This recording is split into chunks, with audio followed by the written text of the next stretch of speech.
a passing noise. We're all chasing better sound to make it be more profound, so that we feel it in our soul, deeper than you'll ever know.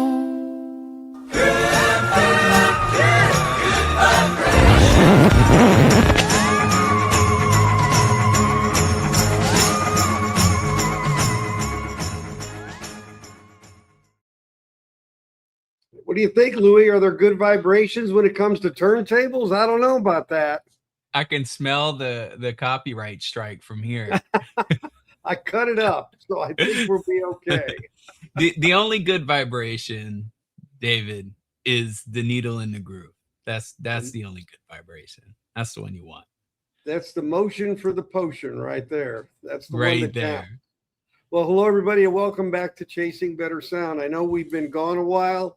We've both been traveling quite a bit. I'm still traveling, as you can see.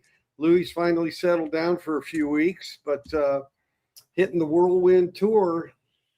It was 5 weeks on the road, man, across Europe and across the US. I literally have been in Romania, Sweden, Denmark, went to Austin, Texas, was in California twice in 2 different places, once in San Francisco, the other one in San Jose.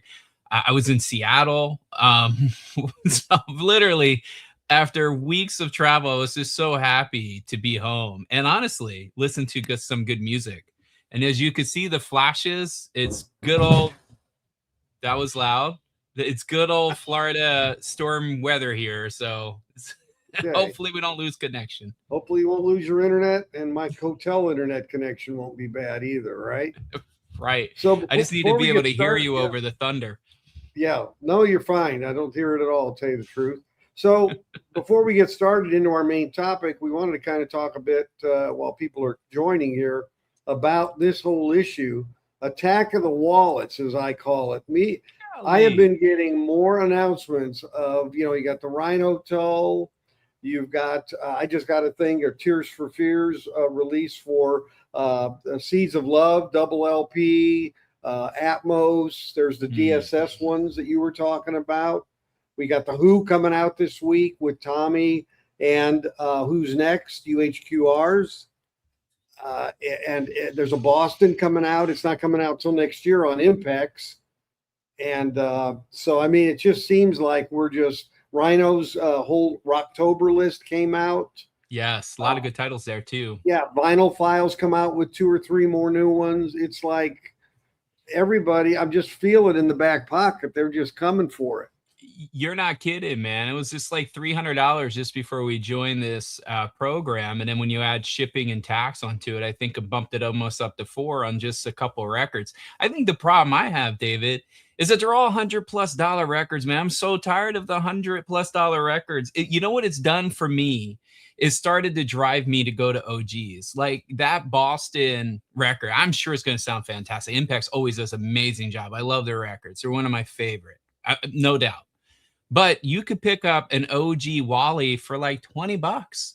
And that sounds fantastic. It's an absolutely stellar record, right? And it's got where I'm getting at. It's got me hunting for OGs lately because the price of the reissue, I can get the OG for sometimes half the price, and it sounds fantastic.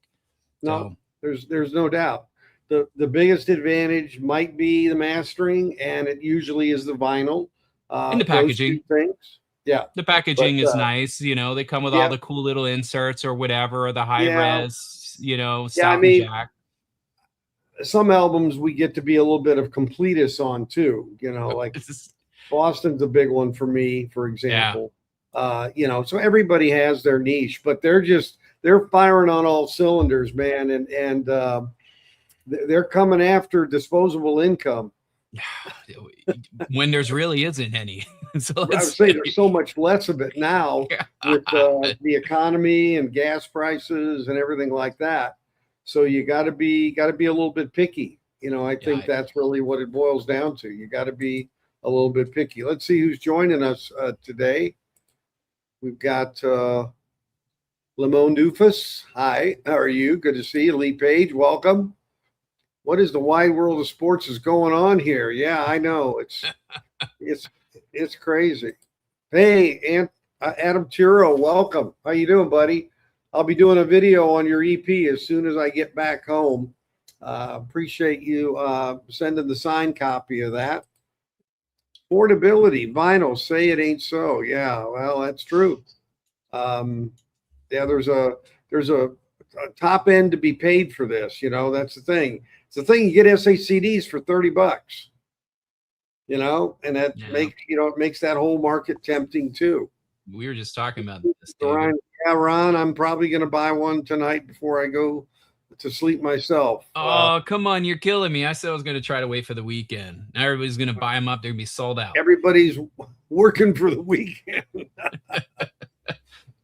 Clarity, definition, soundstage, and instrument separation on those Wally OG's records are stunning. It's like Boston is in the room with you. I haven't heard a better press, man. I really, honestly, I haven't. I think the MoFi is, to be honest with you. It blew me away, but it's $650 minimum. Do you have the Wally OG? I do. Oh, okay. And you still thought the MoFi was better? Yeah. I did. I did a shootout on them. Yep. Oh, okay. But I mean, cool. I'll have to dig up that video. But in relative terms to cost, the thing is, of course, the MoFi is very quiet as well, right? I mean, that's the other thing. Where am I? I am basically in Baltimore, Maryland, a suburb of Baltimore, Maryland. And Monday I was in West Virginia. So I should be hopefully leaving tomorrow night from the Baltimore area. So not quite to Boston, Adam. Believe me, if I get close, I'm going to be looking you up. That's for sure. No doubt about that. So we've got this whole thing about, you know, the stuff that's starting to get our wallets, and we got to make intelligent decisions about it, right? That's what it's all about. We do. Yeah. We do. So let's roll into our main topic about isolation and vibration. So what we're going to do is we're going to start by putting up a poll or two to get your input, to get your insight on what you have, so we can kind of address the topics related to where you're at with the situations that we're going to be talking about. So the first one is this poll. Do you currently use any isolation for your turntables? And your options are to pick, you have some sort of platform or plinth, your isolation feet are added on, additional ones. You have a wall shelf that's isolating it, or you don't have anything at all. So if you take a second and pick the one that matches what you're doing for your turntable, we'd appreciate it. And we'll take a look at what that poll brings us in terms of that. Because isolation of a turntable, feedback of sound, especially we're going to talk about dust covers too, I think, because they can be a huge introducer of vibration into it. So we got some platform answers coming in. These polls aren't always super fast. We'll be talking about non-turntable related stuff, Michael. Just hang in there. Yes, we will. Absolutely. Yeah, no turntable. Yep.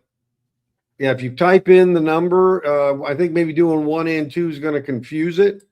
So you're going to maybe have to pick one. But that's an interesting concept. We'll have to touch on if you're doubling up on isolation. Is that a good thing, a bad thing, or indifferent? Do they cancel each other out? Do they help each other out? Do they? Yeah. Yeah. Definitely. A lot of 1 and 2s coming through here. Yeah. Type in the number that matches, and hopefully this thing will get smart enough. And while those polls come in, if you already voted, it would be also great, because I always love this stat, just what kind of turntable you own. Okay. And if you're not a turntable guy or girl, and you listen to digital, what kind of DAC do you run? And I don't know if they isolate the feet on those, but mine are isolated. It's not unheard of. No pun intended. We'll talk about fixed components too if we got the time. Mine's isolated, but there's very, very specific reasons why. We could talk about that when we get to. Cool. We're getting a lot of good votes, and most of it seems to be one. So a lot of people are using platforms underneath their turntable, which doesn't surprise me. Doesn't surprise me. Yeah, I should vote. What am I doing? I'm sitting here. I got to vote too. Yeah, I'm in one category as well. Okay. Yeah. Did we have wall shelf on there too as an option? Was that number 3? Yes, number 3 was wall shelf. Yeah, I know some people do the wall shelves. Cool. We're getting a lot of feedback though. It's good. Yeah, no, that is good. All right. Do we have shall we get to the results? Should we get to the results? There we go. There we come. So 71% is using the platform, 14% of you are using isolation feet, and the other 14 is using nothing. So what's interesting is nobody's using a wall shelf, which is one of the biggest recommendations if you have suspended floors or wood floors. I don't use it either because I'm not drilling into my wall to put a turntable. So, but I hear you. Yeah. So that gets us to our second question about the structure of what your system's on. So this is about the infrastructure of what it's on. And so we're going to start this poll, take that one off. Why isn't that working? Stop poll. Okay, to stop one poll to start another poll. Okay, there we go. So the structure you're on, is it a concrete slab? Now maybe you have carpeting on the slab, but is it basically a concrete slab infrastructure? Is it a raised or wood type of tiered system that you have? Or do you not have any idea, number 3, that your system's on, the floor that it's on, the infrastructure? So if you'd enter 1, 2, or 3 there in the comments, the poll will start waking up, and I'll put mine in. We've got a concrete floor with carpet. There we go. Slab as well. Slab those records. No, that's a different kind of slab. We got some raised wood. Well, catching up. There we go. Oh, here comes the wood. Wood. Cool. And then we'll get started with the chat. We already put one person to bed. They already said goodnight. Oh boy, sorry about that, guys. He bought the Jethro toolbox and ditched. Wow. After spending that money, it's just too painful to keep talking about anything. That's it. Got to go sleep it off. Yeah.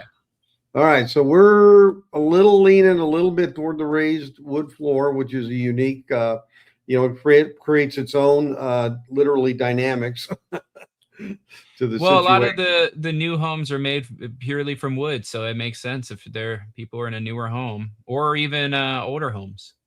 Concrete is used in certain areas. Pier and beam. The words I was searching for was pier and beam. That's what I was trying to think of earlier. They call it pier and beam homes. Yeah, that's what it was.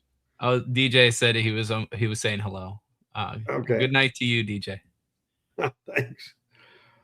All right, so there we go. We got a little bit more on the raised wood versus the concrete slab. So there's our. This is good. We should talk about those things, David. Yep, go ahead. Start up. So yeah, I guess I'll dive in. So I think we should kind of start out with is, why somebody would look at isolation to begin with. And usually it's to solve for a problem. Now I will tell you, solving for an isolation problem and claiming you hear sonic improvements are not necessarily the same thing. So let's talk about problems. Footfalls causing skipping, or you can actually hear yourself walking around the room. This is more relevant if you have like a wood or a suspended floor. Acoustic feedback, low frequency howls, tone arm visibility is visibly moving, or the support is moving, right? Especially if you have a room that has like a lot of bass, or if your speakers are close to your turntable, you can see that. In fact, your turntable being physically affected by nearby speakers is a huge one. I see tons of Instagram photos and stuff where people have their turntable sitting on the same shelf with 2 speakers right next to it. Those speakers vibrate. There's resonation that is being amplified by that surface, and then that's all going into your turntable down to your needle, which It just sonic waves. exactly. And anyway, we'll get into all that. But when we talk about, so that's solving for a problem, and then you'll hear a lot of reviewers talk about isolation. They talk about sonic benefits, right? So they'll say, oh, well, there's better bass definition, there's more stable imaging, there's lower perceived noise, greater clarity, improved soundstage. And this could be for any component. It doesn't have to be just for turntables. I think when we break those two things up, the first category of here's the problems that we're trying to solve are a lot easy to demonstrate and to prove out. The second one gets a lot of scrutiny because it's hard to prove out, right? You're taking what could be potentially bias, meaning that I physically bought something, I physically did work to implement it, I know exactly when it was installed, and now I sit down and listen and I hear a difference, right? We start to sometimes inject bias. I'm not saying that doing isolation won't improve your sonic experience, but if you're only doing isolation for sonic improvements, that's a little tough one to kind of to work out. So we wanted to start with turntables today because manufacturers themselves take vibrations really seriously. In fact, Riga recommends a rigid level surface, describes or will recommend using a wall bracket. That is their preferred method, is to use a wall bracket. Audio Technica also says to make sure that you exclude from excessive vibration, such as floors, walls, or nearby speakers. I mean, this list goes on and on and on. And if you think about it, a cartridge doesn't know the difference between a stylus movement caused by a groove or unwanted relative movement caused by the environments, right? It's because its whole job is to translate mechanical movement into an electrical signal. So that's what really makes a turntable fundamentally different from a DAC or a streamer. Not saying a DAC or streamer can't benefit from isolation, but it's definitely something. If you have a turntable in your system today and you're not looking or even thinking about isolation, might be your top thing to take a consideration to change. David, I feel like I've been talking for 3 minutes here. I want to make sure you have a voice in this too. I don't want this to be a lecture. No, it's okay. And I need a drink. That's okay. Yeah, so I think the idea of problems is really where you're trying to eliminate the things that are getting into your harmonics that you don't want. And That's again, right. I mentioned dust covers because a lot of turntables come with dust covers, and I take mine off when I'm listening and playing, because whether they're down or whether they're up, they're only going to add vibration because they're moving with the sonic waves as well. So that's like an inherent no-no right there in the first place. But, the feet and keeping the feet isolated, and the basically the plinth also contributes to it. How solid is it? What's the design of it? I know Fluence just came out with like a double plinth with their new RT87. And so these all add up. But the idea here is, and there are really good test records that have various hertz that they will play.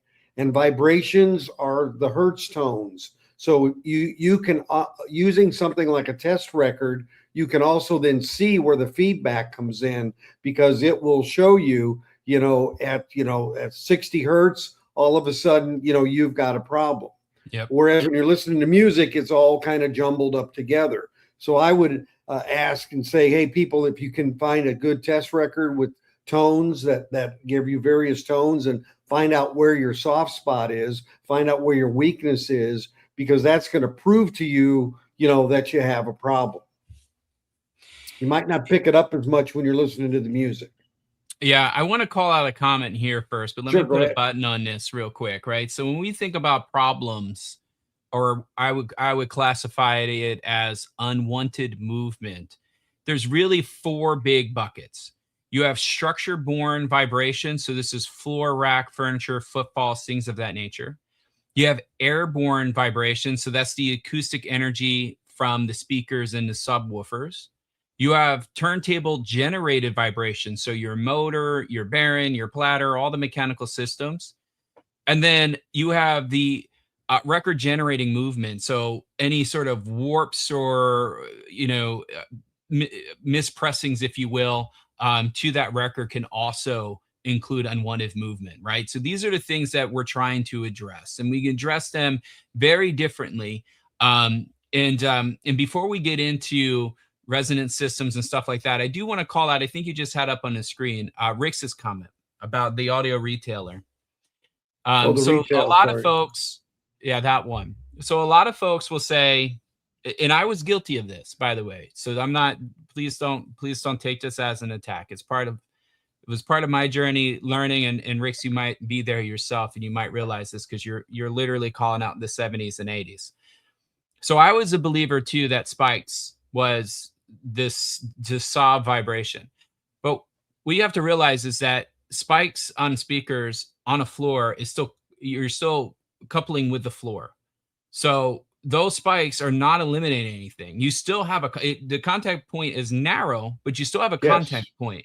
So you're still driving energy into the floor, and the floor is still driving energy back up. It might be a narrow highway. You might have gone from a highway to a two-way street. The bandwidth is smaller. You're still allowing resonance into the system and into the floor. So it's not isolating, right? Which is what things like this is the goal of something like an isolator is to do. Right. And I'm going to bring this picture up real quick because I took this at Southwest Audio Effects, and this is IsoAcoustics, and you see these speakers, especially on the right side there, and they were like different height speakers. And I said, man, those look like the same speakers. And when I first got in there, I didn't realize it was IsoAcoustics, that was their demo. And they were going back and forth between these two speakers, and man, the sound difference was very, very distinct and audible. But yet they're the exact same brand of speakers, but one had a set of isolators under it and one didn't. That's why one of them was taller than the other. And it was just a great example of how, that kind of thing can make such a huge difference. Because I really at first thought, oh, those have to be, one model's better than the other or bigger than the other or whatever. And I went and looked, they were exact same model. So makes a huge another difference. Example. Yeah, but these really do isolate. They don't just make the contact area smaller. They actually maintain a contact area, but they create a buffer. Yes. This has a particle that Stack Audio, the IsoAcoustics and Stack Audio use two different technologies. Both are sound and science. They're both mechanically sound. This has little particles in it that have a separation. So you have material here that dampens, and then for the remaining energy, it goes into these particles, and those particles will bounce around and heat up to disperse energy so it never hits the component. That's how these work. And you can hear them. You can hear the particles. Shake them. I think that's coming through. So I did a video of their speaker isolators on YouTube with all this compression and everything else with an iPhone with no other recording, but other than using speaker iPhone, of before and after of the same song being played with the isolators and without the isolators. And people on YouTube heard a big difference in sound. In fact, people thought I would purposely remastered the audio to make it sound different. I didn't. Would have no I make no dollar if you go buy a Stack Audio device, right? It doesn't make a difference in my world at all. I just happen to really enjoy their products. I think for a price point, they make a solid product, and they have it used to be 90, I think it might be 60-day or 30-day guarantee that if it doesn't work in your system, send it back, money back. So I like that, right? Because you could try it at home. But do we need to talk, before we get into how do you identify if you have an isolation problem, do we need to talk about cartridge and tone arm and mechanical resonance systems? So what we're talking about here is keeping the cartridge and a tone arm around 7 to 12 hertz, approximately about 10 hertz is sort of the ideal consideration. And then that matters because depending on what you have going on in your room, or if you have a warp record, you can excite that even more. The reason why you want to keep it at 7 to 12 hertz is because music tends to live above that region of sound. But the problem is things like footfall, warps, other sort of movement or mechanical disturbances actually hit the low frequencies, the frequencies that we hear. So it comes through the music. So when you think about how do you tell if you have an isolation issue or not, The first one is, if you have a wood floor, if you're one of those folks that said, I have a wood floor, go walk near your turntable. See if it causes the arm to move or skip. See if you can hear anything, like it would almost sound like an extra deep bass impact into the music. If you hear that, then you have a footfall issue, and you should worry about isolating your turntable, because you're probably getting other sort of vibrations into that turntable, and you don't even know how good your own system could be until you isolate it. Another one would be increasing playback volume, kind of produces like a low frequency feedback or a howl.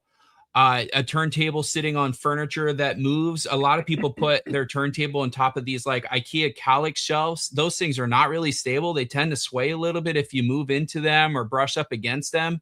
I would highly recommend you getting a better rack or table for a turntable, or any of your audio equipment for that matter.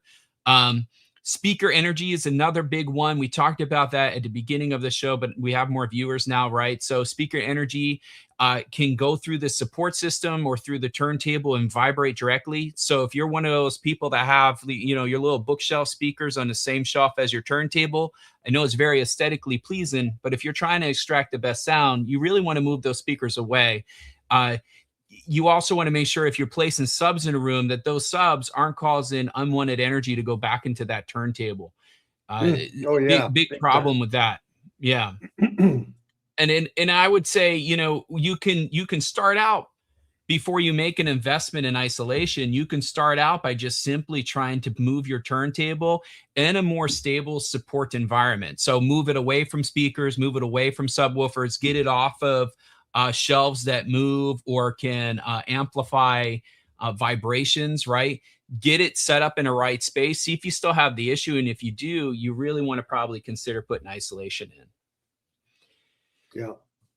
David, I could keep going on, man, about loose bass and woofer pumping and reduce image focus, rumble, perceived lack of clarity. I mean, there's a lot of things that I think sometimes you don't know until you hear your system without these things. I don't know if you've ever experienced that yourself, David, where it's like you didn't know how good your own stuff could be until you resolved an issue that you later found out. Yeah. Yeah. And I, frankly, there was a time I can remember, it's been a while back, but where I actually had my weight wasn't as good as it needed to be. It was like 1.3 and it should have been like a 1.7. And I picked it up because as I walked around by the turntable, I was hearing something that didn't sound right. And so, it was because of that, because it wasn't as down in the groove, it picked up something. So sometimes you always want to make sure you have proper weights and balance set on your tone arms as well, and that they're set to the manufacturer's recommendation for that cartridge. Yeah, exactly. And just to go back to Rick's comment, he's absolutely correct. So just to make sure, I'm sorry, I haven't been paying attention to all your comments, but I am going back when David talks. Yes, that is true. So isolators do work within a specific range of mass. You do need to make sure of that. I was going to get to that later about how do you pick the right isolation device, but that's absolutely true. And what Rick's comment is also very true as well, that based on our hearing, we can hear down to 20 hertz. That's really if we have good hearing. This is really why it's important to keep that under 10 or around 10 or under 12, because if you induce warp into a turntable, when you add that extra 4 to 6, you're still under that 20. What I was trying to say is things like footfall and stuff do get into the audible range, right, of being able to hear that in your turntable. Whereas if you have your own tone arm resonances, right, so you got to remember things are vibrating, but why don't we hear it on the tone arm? If vibration's this is one of the things people say is like, well, if vibration is that serious, the whole system's built on vibrations. Wouldn't that cause a problem? Well, we don't hear that disruption because it's under the 20 hertz. It's in like the 12 hertz range, right? So we just don't hear it. It's there. I don't know. Maybe our animals can hear it. I have no idea, but we don't hear it. Where we do hear are the vibrations that end up stacking on top of that become audible. So yeah, hopefully that makes better sense. Yeah, that's the rumble that occurs. And of course, you've got wow and flutter and rumble on your turntable itself. So the That's right. better it does the job of not introducing any, that's of course another source, Yeah. which an isolator isn't going to solve in and of itself as well. Yeah. So here's an example of certain material people use to find where you have a roll off in a low and you can identify it. I think that's really important to have, something that gives you that feedback and you know what you expect to hear and what it's supposed to be like. Like I said, test records are great because they're very objective. There's no other noise in the way and you can tell very clearly where the problem is coming from. Novice Nick just nailed it, right? Before you do anything, you need to make sure that your gear is set up properly, right? So, is it on a rigid surface? Is it level? Do you have everything calibrated correctly? Do you have it set up in a situation where if somebody walks by it, it's going to move or you're going to hear vibration or anything, right? Are you sharing that surface with speakers? I know it keeps sounding repetitive, but I'm telling you guys, I go online, I see photos of these systems, and I can't imagine how it actually sounds because they have speakers or a subwoofer right next to their turntable. All that is feeding right back in to that system. But Novice Nick is spot on. You have to have it set up properly before any of this makes a difference. And change Absolutely. one thing at a time too. Yeah, Right? to see what the outcome is. Yeah. And then you'll Yeah. know what makes the actual improvement, right? You'll know for sure. I always like doing ABA, which means that you have it, you make the change, you listen to it, and then you go back to the way it was. And a lot of times the difference of when you have something and then you lose it, sometimes is more impactful from when you gained it, right? So meaning Right. when I pull something out of my system, sometimes I notice it more after I remove it than when I originally put it in. That Yeah, makes because sense. you've gotten used to the correction, you've gotten used to what's there, and then all of a sudden you introduce it back, and it's much more magnified in your perception. That's right. So, yeah, That's right. quick spec. Good point here. It's all these things can make a dramatic difference, but Louis is right. One thing at a time, so that you can judge the impact incrementally. Yeah. Yeah, and I would say for those that have considered or are running, wall shelves and they, maybe didn't vote or they just joined in and you do have a wall shelf, keep in mind that that wall shelf is only as stable as the structure it's attached to, right? So it's not magically immune to vibration. People think that. But I mean, you also have to think about your environment too. Like I noticed this one guy who mounted his turntable on the wall, but he had a very rowdy kid at home that tend to run around and like beat on Bounce off walls. the And I'm wall. like, what what Well, problem are do you you have solving do you have here? doors on the common wall? And when those are getting slammed or closed, right? Yeah, That exactly. And all that's vibrating through that wall, which then goes yeah, into it your doesn't make turntable. sense, Yeah, right? so you just got to think about where you're putting it. I think he was more thinking about putting on a wall shelf more to get it out of the reach so the kid couldn't Right, damage it or break the cartridge or whatever. right. But then just now induced a whole nother problem that maybe he didn't have before. So I don't know. I don't have a rowdy kid, so I don't know how you solve for that problem. But just kind of keep that in mind.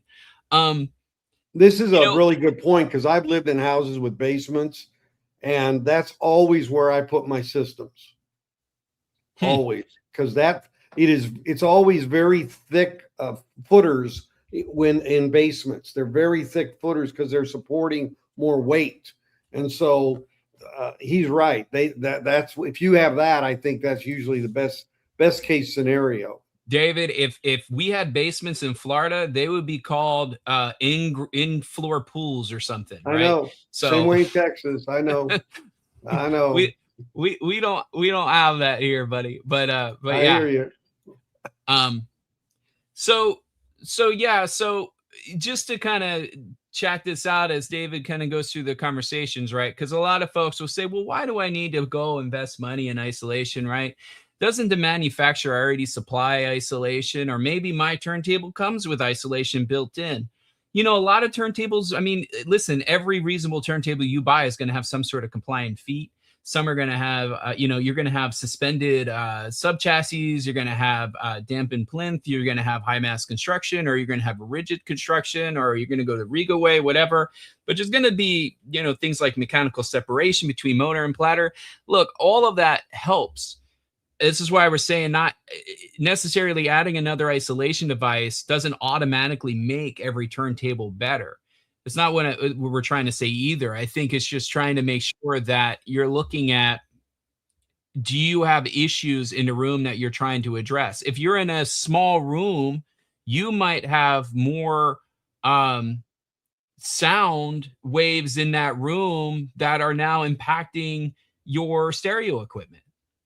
Right? If you're in a larger room, you might not. So it really depends on your entire situation, your environment, your gear, etc. So we kind of talked about, I think we beat in why turntable isolation and figuring it out why that matters. I think we beat that. Can we say the word death in YouTube? We've exhausted that topic. How about that? Yeah. Right? Yep. We talked about how to isolate it. We touched on earlier that weight specification is 100% important because isolation devices are mechanical systems, so load matters. So maybe we'll talk a little bit about that if we want. Does that sound like talking about some of the stuff here? Yep. And the one thing I want to mention before we jump there is shelves and how they can contribute incrementally to noise. Where you have things, and if the shelf, if it's just glass sitting on feet, for example, that adds resonance, and that resonance goes into the feet, and the feet put it through the frame, and the frame move it up to the next set. And you have that redundancy that goes on there. So there's even systems within systems when it comes to some shelf designs as well. Yeah. Very good. Go for it. Yeah. Okay. Sorry. I was just trying to get caught up in the comments. Yeah, so that's fine. When you think about a passive isolator, right? So not an active, a passive. That's where most people are going to buy. The active system's a whole different conversation. There tends to be thousands of dollars. A lot of folks are not investing in that unless you've already have a significant investment in your system. But when we think about passive isolators and the equipment resting on it, it creates mass, right? You got spring, you got dampening systems, and each system has a resonance region. So at or near that resonance, an isolator can actually amplify vibration before becoming effective at higher frequencies. I hear this sometimes where people say, well, I tried that isolator and it made it sound worse. It's probably because you bought the wrong isolator or you didn't use the right weight, because that can actually happen. That's a scientifically proven fact that you can actually make your system sound worse if you use the wrong isolation device. So whoever earlier called that out, to make sure that you make sure that you have the right isolator supporting the right mass, 100%. Right. Yeah, I mean, general vibration isolation engineering shows that meaningful isolation begins at, roughly about 1.4 times the isolator's natural frequency. Mm-hmm. So, yeah, I mean, that kind of explains why, like, random foam, springs, rubber, or soft feet don't always guarantee improvement. You need like an actual, I don't know. I see these things, people buy this stuff on Amazon and they go buy these just like simple things. And they're like, oh, it makes a difference. Some people say it's just snake oil, etc. I think it's because you don't have a system. These devices from IsoAcoustics and Stack Audio and stuff are well engineered, tons of science and backing data proving out how they minimize vibrations, right? So can you improve your situation by putting your stuff on cork or other types of materials? Sure, it might help. It might help minimize some of the vibrations, but are you actually maximizing or getting the full benefit by using them? I don't know. I think that's a problem. And I also see people stack. We had a couple people said 1 and 2, 1 and 2. Yeah, David, I'm going to pose this as a question to you. I mean, do you think you can actually make isolation worse by stacking multiple isolation systems? Yeah, So if because you use, if the harmonics aren't working in unison with one another, yeah, they could be working against each other based on the design potentially. yeah, I think it really depends on your situation, right? Maybe that combination works brilliantly. Mechanically, though, the answer would be yes, because it's possible to create additional resonances or uncontrolled movement, right? So more layers do not necessarily equal more isolation. But I got to tell you, like, I run double isolation on my Riga table, and that combination works out brilliantly. And I've done a video of like 14 different ways I've tried to get my Riga table to sound its best. No other component in my system has double isolation except for my Riga turntable, but that's a very low mass, a very weird particular type of turntable that's running a lot of modifications, and that's what worked for me. So I'm not saying that's a wrong answer. I think that just be aware you could be also inducing problems. So if you started out by saying, hey, I have a platform and I also have isolation fee, I'm going to do both at the same time, I would experiment for a few days or a week, just doing one of those at a time. Use the isolation feet, no matter what the component is, turntable, DAC, whatever you're isolating. Play it for a week without the platform, just on the isolation feet. Play it for a week with just the isolation feet. Play it for a week with no isolation, just on the chassis, and then go back to having the combo. And really take clear notes on what you're hearing. And if you have the ability to record what you're hearing, even better. Because then you don't have any bias in your decision. You can, here's a trick. I actually do this. I'm gonna expose something here, David. All right. On how I do my A/B test. When I talk about reviewing something and I said I did a blind A/B test, I get a lot of comments about this. Like, how the hell are you doing a blind A/B test? You're doing the test. You know exactly what it is. I'm going to give you my secret of how I do a blind A/B test. And I propose this to anybody out there. Anybody out there that wants to tell the difference between vinyl or online streaming or whatever, you can run this little test all you want. Record the source from the same sound source, make sure it's all level, matched, etc. Take those files and send them to ChatGPT and say you want to do a blind A/B test. They will randomize it, give you two identical level matched segments of that particular song, and they'll give you file A, file B, and it will tell you, it will ask you which one did you like more, or what were your notes on each one. And then once you finally answer their questions, they'll tell you what file is what. That's how I do my A/B test. Then I have no idea. So you're feeding both of those files to it? Is that what you're doing? Yeah. So like I'll record from vinyl and I'll record from say my DAC. Right. I want to know if high res or the record is better, right? Or two different vinyl pressings, right? You do this all the time with your A/B, right? To compare.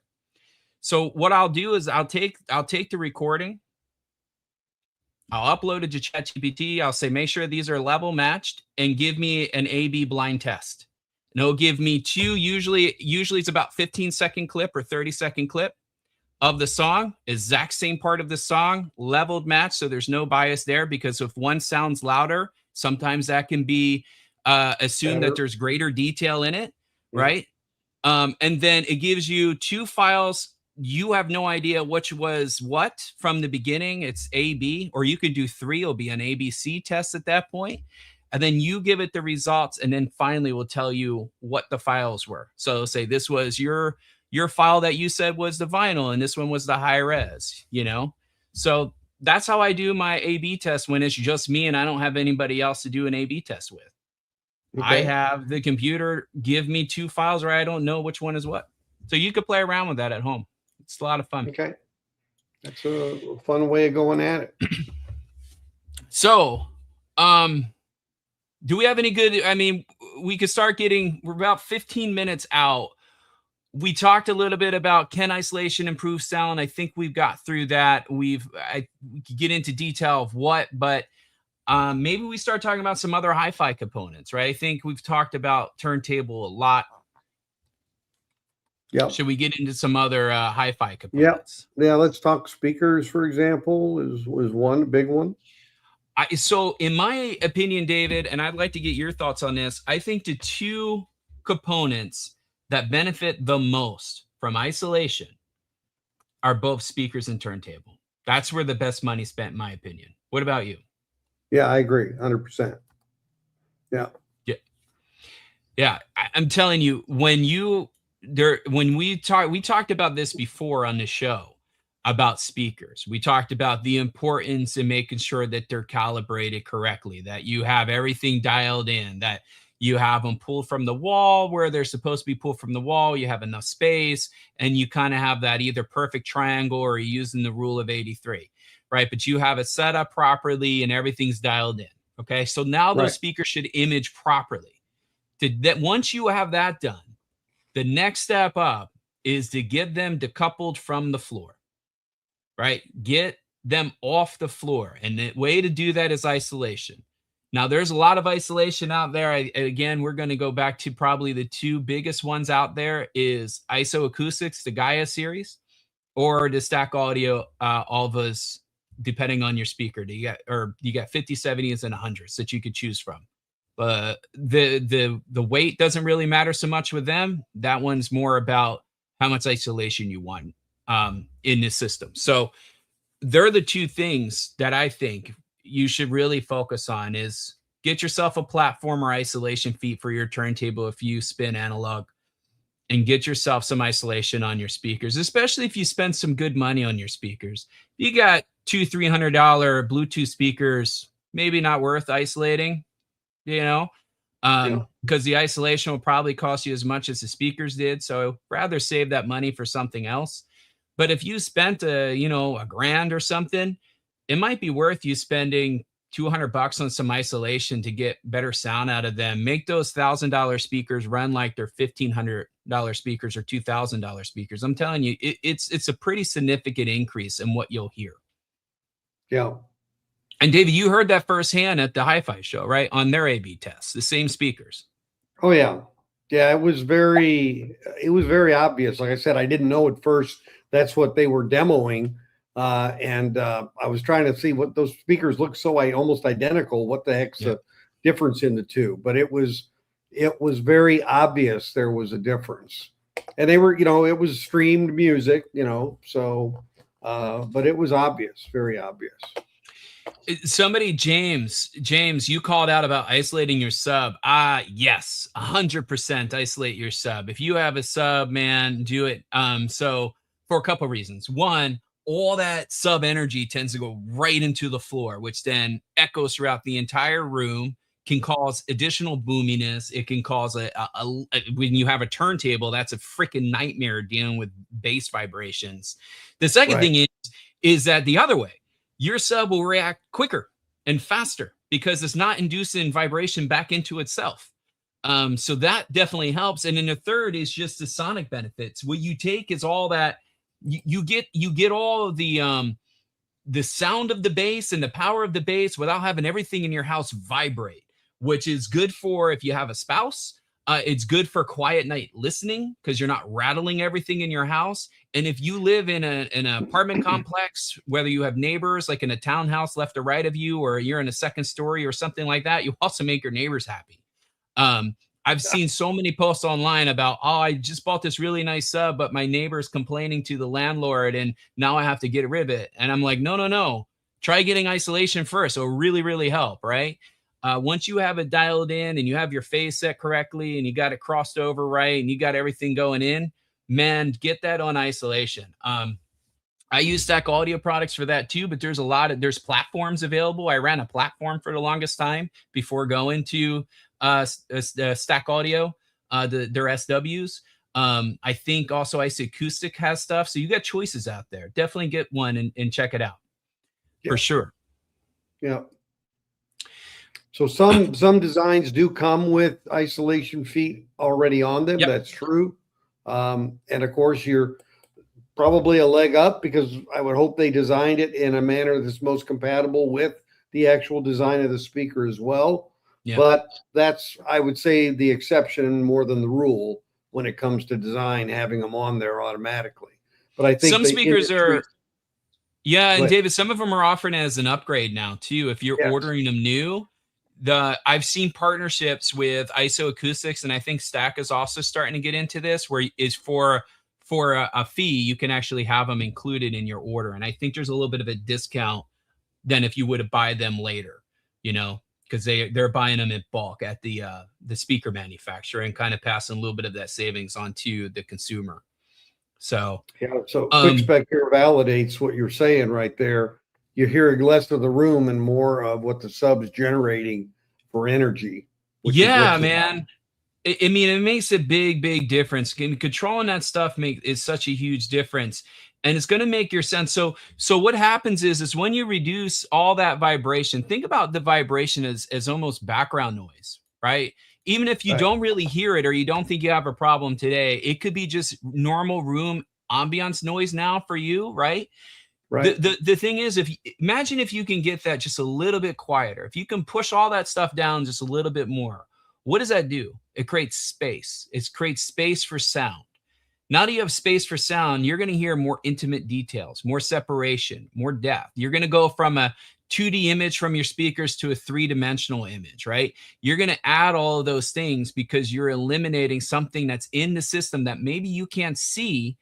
Sometimes, depending on your hearing, you might not even hear it, but it's there and it's relevant and it's causing problems. And there's tools out there. There's free tools like Rue where you can measure for this. You can go measure for some of this stuff in the room. They have all different types of tests that you can do. Maybe that's a whole nother episode or video, David, on Rue. But that's Room EQ Wizard is what it is. And it's a free thing. You can use the speaker on your laptop or your phone or whatever to do the measuring. I recommend for like $100 or whatever, you can get one of these mini DSP microphones. These are room recording microphones. I use this for Rue.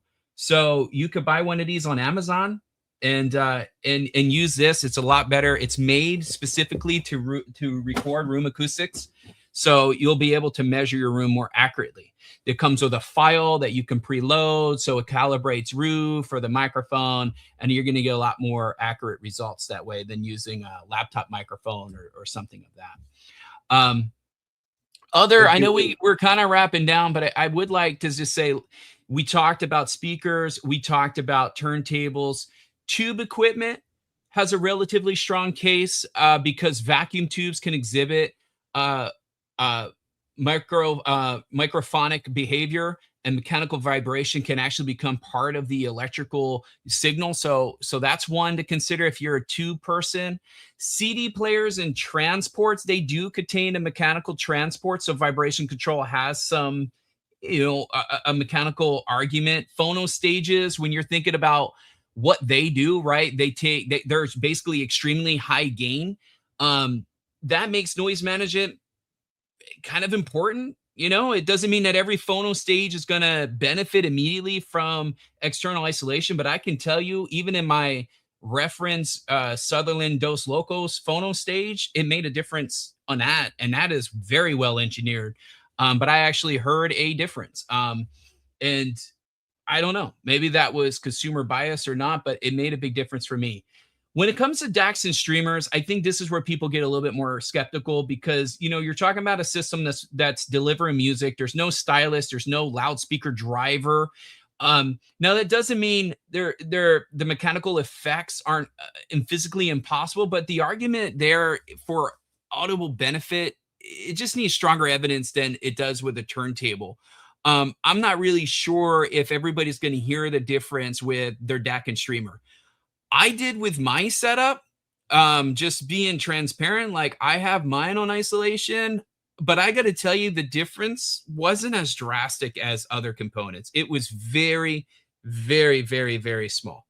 Very, very, very small difference in the improvement. But I am part of what this show's all about is chasing better sound. So if I can get 5% more or 10% more out of my system, that's the level I'm at. I'm trying to get another 5 or 10% more out of my system. Right. Yeah, but you want to go where the biggest bang for your buck is and the biggest benefit you're going to get. And turntables and speakers probably, and they're the ones that have the transducers in your system. So it always comes back to that. And so I think that's where you really want to focus. And the other thing, you know, we talk about that when vibrations aren't natural in the groove, it's damaging the record to some degree. Yeah. Because it's not flowing along with the path of the groove. It's doing something other than that. And it can, say, almost shear off or wear down certain areas in a record if that vibration isn't conducive to the track it's trying to make. Yeah, and think about the stress that it's adding to the stylus as well, right? Because not only has to deal with tracking a groove and all the pressures that it has to endure through that, but now you're adding external variations to that as well, right? So it's like a bumpy car going down a road at this point. How the hell are you going to get the best sound if your stylus is doing this, right? You're just not. Right. You're not. Right. So well, sometimes the dead wax tells you something about their alignment and your vibration as well. Just in the dead wax at the end of a record, when you hear that, it's like, oh, gee, what is that? Why is it making that noise? So the only thing you need to look for in your dead wax is RLSS, David. RLSS. We know. So somebody said they didn't hear a difference. Some people do, some people don't, I would think. Yeah, that's a good question. Turntable David's math. So quick with the comments on the screen. I'm too old. David, when you get older, you're gonna understand you can't read that fast. We put DAC. Yeah, see, but what Quick said is that that's why it's so important. Like, I like working with companies with isolation where you can do the home trial. I call it a home trial because they offer the money back if you send it back within a certain time frame. Right. Exactly. So that's why, like, don't even take David and I's word. Even if we sold you on it today and you're like, oh my God, I am going to go online. I'm going to go buy some isolation for my turntable. Yeah. Make sure you're buying from one where you can go return. The best thing you can do is if you have a HiFi shop near you, is see if you can get an at-home trial that day. A lot of them will just let you go. If you have a relationship with your HiFi shop or build one with them, they'll let you just take them home and you can try it. They'll give you a platform. Sometimes they'll give you like 2 or 3 different choices so you can see what works best for your system.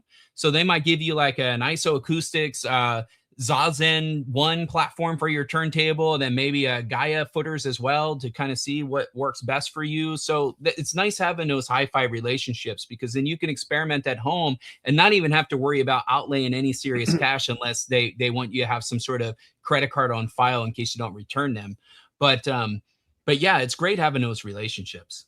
I used to just leave one of my kids at the store and said, I'll come back and pick them up. I lost more kids that way. What about your turntable, Matt? I think he's asking what you use. Do you use an acrylic? What do you use? Oh, me? I use the Stein Music. It's called the Perfect Mat. The Perfect Mat.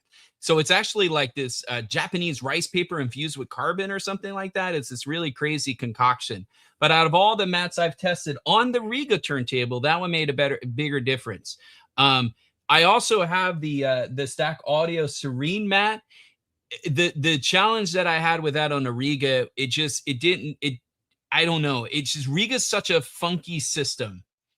I don't think it's the mat, because I tried that mat on other turntables and I got wonderful results. I just had an issue with the Riga, unfortunately. It's finicky. It's a little more finicky, I would say, about the Rigas. It is, and quite frankly, it's one of the reasons why I'm looking to hopefully get out of it in the future. It's just, I want to be able to do things like reviews on mats and stuff like that. But that's such a finicky ecosystem that is just hard. It's hard to mess with it.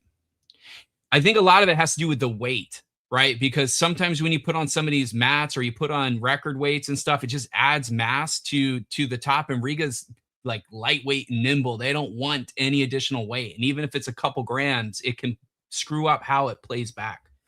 Yeah, exactly. Yes, Robert Ludwig is retired, by the way. Somebody made that comment. That is correct. His company, Gateway Mastering, shut down in the whole 9 yards. So it's real. Hey, man, we all got to retire someday. Home for me to audition speakers. Okay, well, wouldn't that be nice if we could just get them to arrange that? I used to like a felt mat on a Riga glass platter. Okay. What about this? My TN 5BB has an acrylic platter that was formulated to have the same static characteristics as vinyl record. Yeah, I use acrylic on my fluence. Yeah, that's. Can I say something here, David, that might hurt some feelings? Yeah, I guess so. If you're using a mat to get better sound out of your turntable, you're masking something else that's going on, by the way. Listen, there could be audible changes because of the material. But if you're purposely buying a mat to like reduce vibrations, for instance, you're not dealing with the root issue. You're putting a Band-Aid where you need stitches, right? So just keep that in mind as well. Now materials can absolutely impact the sound because you're coupling everything together to your platter. So it can make a difference. Felt mat for a dust cover, but I just wanted to call that out because I hear people saying, oh, I have an issue with this or whatever in my turntable, so I'm going to change my mat to this like rubber thing or whatever. And it's like, no, deal with the issue. You're masking the problem. Yeah, you got to deal with the source of the problem. It's root cause, right? What's causing the problem, and work to eliminate or minimize that. And then at that point, then you can look at the mat situation. Yeah, exactly. And sometimes you just want something fun with like a cool little designer logo on it. There's nothing wrong with that either. Yeah. Or you like to put lights in there and you got an acrylic, right? Some people like that deal, right? In the end of the day, as long as you enjoy listening to your own system and you have fun with it, and music is fun when you listen to it, that's all in the end of the day, it all matters, right? Yeah. So exactly. Don't let anybody tell you different, not even us. Just enjoy the music. Enjoy the music, but be careful of those vibrations that aren't always good vibrations, right? So I think that's what we're trying to say in the whole scheme of things. So we're at the hour. I thank you guys for all joining us for this discussion about isolation and vibration. I'm going to go isolate to sleep now here on the Eastern time zone. And I hope you all have a great, safe week. Any last comments, Louis? Oh man, I just, hopefully everybody is safe out there, and you're not too heartbroken over Dolly or Tim Curry, man. It's just, we feel like we're just losing a lot of great folks lately, man. Yeah, they're both same age, ironically. Yeah, I know.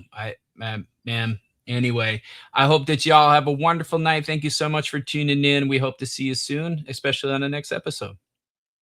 All right. Sorry if we didn't get to all of your comments. There were a lot of them coming in. Appreciate you all being there for our peanut gallery.